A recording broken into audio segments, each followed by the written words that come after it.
മലയാള സിനിമയിൽ ഒരിക്കലും പകരം വെക്കാനില്ലാത്ത നടനാണ് കൊച്ചിൻ ഹനീഫ. സ്വന്തം വീടെന്ന കാലങ്ങളായുള്ള സ്വപ്നം ബാക്കിയാക്കിയായിരുന്നു അദ്ദേഹം കാലയവനികയ്ക്കുള്ളിൽ മറഞ്ഞത്. ആ സ്വപ്നം ഒടുവിൽ ജൂലൈ 26-ന് യാഥാർത്ഥ്യമാവുകയും ചെയ്തു. 16 വർഷത്തെ വാടക വീട്ടിലെ താമസം അവസാനിപ്പിച്ച് നടന്റെ കുടുംബം സ്വന്തം വീട്ടിലേക്ക് താമസം മാറി. ഇപ്പോഴിതാ പ്രിയ സുഹൃത്തിന്റെ സ്വപ്നക്കൂട് കാണാനായി നടൻ മമ്മൂട്ടിയും എത്തിയിരിക്കുകയാണ്. ഭാര്യ സുൽഫത്തും നിർമ്മാതാവ് ആൻഡോ ജോസഫും മമ്മൂട്ടിക്കൊപ്പം ഉണ്ടായിരുന്നു. ഹനീഫയുടെ 2 ഇരട്ടക്കുട്ടികളെ ചേർത്തണച്ചും വീടെല്ലാം ചുറ്റി നടന്ന് കണ്ടും കുശലം പറഞ്ഞും ഏതാനും സമയം ചിലവഴിച്ച ശേഷമാണ് മമ്മൂട്ടി തിരികെ പോകുന്നത്. തന്റെ പ്രിയപ്പെട്ട സുഹൃത്തിന്റെ മക്കളെ അനുഗ്രഹിക്കാനും അതുപോലെ അവർക്ക് ഏറ്റവും പ്രിയപ്പെട്ട ഗിഫ്റ്റ് നൽകാനും മമ്മൂട്ടിയും ഭാര്യ സുൽഫത്തും മറന്നിട്ടില്ല. ലക്ഷങ്ങൾ വിലപിടിപ്പുള്ള സമ്മാനമാണ് പുതിയ വീട്ടിലേക്കായി മമ്മൂട്ടി സമ്മാനിച്ചിരിക്കുന്നത്. ഹനീഫയുടെ മരണശേഷം മമ്മൂട്ടി, ദിലീപ് അടക്കമുള്ളവർ സഹായിക്കാനുണ്ടായിരുന്നെങ്കിലും സ്വന്തം വീട് തങ്ങളുടെ അധ്വാനം കൊണ്ട് വേണമെന്നത് വീട്ടുകാരുടെ ആഗ്രഹമായിരുന്നു. അത് യാഥാർത്ഥ്യമാക്കാൻ 16 വർഷം എടുത്തു എന്ന് മാത്രം. കൊച്ചിൻ ഹനീഫയുമായി വളരെ അടുത്ത ബന്ധമായിരുന്ന ആളായിരുന്നു മമ്മൂട്ടി. സിനിമയിലെ ഏറ്റവും വലിയ സൗഹൃദം. ഇവർ എന്തുകൊണ്ട് സഹോദരന്മാരായി ജനിച്ചില്ല എന്ന് മാത്രമേ പറയാനുള്ളൂ. അത്രമാത്രം സ്നേഹം മമ്മൂക്കയ്ക്ക് ഹനീഫയ്ക്കോടുണ്ട്. അതിൻ്റെ ഇരട്ടിയായി ഹനീഫയ്ക്ക് പ്രകടിപ്പിക്കുകയും ചെയ്തിരുന്നു. അതുകൊണ്ടാണ് അദ്ദേഹം മരിച്ച സമയത്ത് ഒരു കൊച്ചു കുഞ്ഞിനെ പോലെ മമ്മൂക്ക പൊട്ടിക്കരഞ്ഞത്.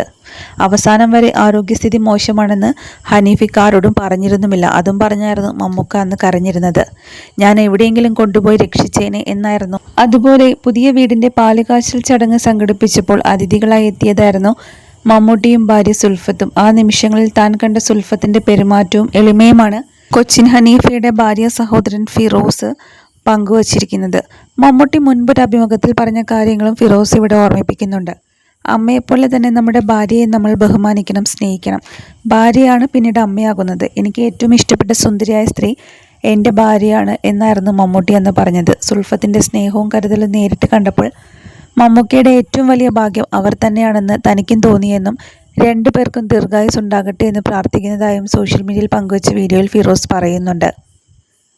ഫിറോസിന്റെ വാക്കുകൾ ഇങ്ങനെയാണ്: മമ്മൂക്കയും കുടുംബവും കൊച്ചിൻ ഹനീഫയുടെ വീട് സന്ദർശിച്ചപ്പോൾ എല്ലാവരും മമ്മൂക്കയെ ശ്രദ്ധിച്ചപ്പോൾ എൻ്റെ ശ്രദ്ധ പോയത് മറ്റൊരു വ്യക്തിയിലാണ്. ഇന്ത്യയിലെ തന്നെ ഏറ്റവും സുന്ദരനായ നടൻ്റെ ഭാര്യ. നിഴൽ പോലെ മമ്മൂക്കയുടെ കൂടെ നടക്കുന്നതും അവരുടെ എളിമ, അവരുടെ വസ്ത്രധാരണം, അവരുടെ സംസാരം, അവരുടെ കെയർ, ഒന്നും പറയാൻ വാക്കുകളില്ല. എന്നെ കണ്ട ഉടൻ തന്നെ പെങ്ങളെ ചേർത്ത് പിടിക്കണമെന്ന് പറഞ്ഞു. മമ്മൂക്ക കുട്ടികളുമായി ഫോട്ടോ എടുക്കുന്ന സമയത്ത് ഞാൻ അറിയാതെ എൻ്റെ ക്യാമറ അവരിലേക്ക് പോയി. കാരണം അവർ പറയുന്നുണ്ടായിരുന്നു മക്കളെ ഒന്നുകൂടി ചേർത്ത് പിടിക്കൂ എന്ന്. മമ്മൂക്ക സെൽഫി എടുക്കുന്ന സമയത്ത് ഓടി വന്ന് മക്കളെ ചേർത്ത് പിടിച്ച് കൂടെ നിന്നു. എൻ്റെ പെങ്ങളോട് പറഞ്ഞു കൂടെ ഉണ്ടാകും ഞാനും മമ്മൂക്കയും. വീട്ടിൽ നിന്നിറങ്ങുമ്പോൾ ആൻറ്റോ എന്ന വ്യക്തി ബാബി എന്ന് വിളിച്ചപ്പോൾ എൻ്റെ ഉള്ളം വിളിച്ചുപോയി, ബാബി ശ്രദ്ധിച്ചിറങ്ങണമെന്ന്. മമ്മൂക്ക ഒരു ഇൻ്റർവ്യൂവിൽ പറഞ്ഞിട്ടുണ്ടായിരുന്നു, അമ്മയെപ്പോലെ തന്നെ നമ്മുടെ ഭാര്യയും നമ്മൾ റെസ്പെക്റ്റ് ചെയ്യണം, സ്നേഹിക്കണം. ഭാര്യയാണ് പിന്നീട് അമ്മയാകുന്നതെന്ന്. അത് സത്യം തന്നെയാണ്. മമ്മൂക്കയുടെ ഭാഗ്യം അവർ തന്നെയാണെന്നാണ്. 2 പേർക്കും ദീർഘായുസ് നേരുന്നു. ഇങ്ങനെയാണ് ഫിറോസിൻ്റെ വാക്ക്.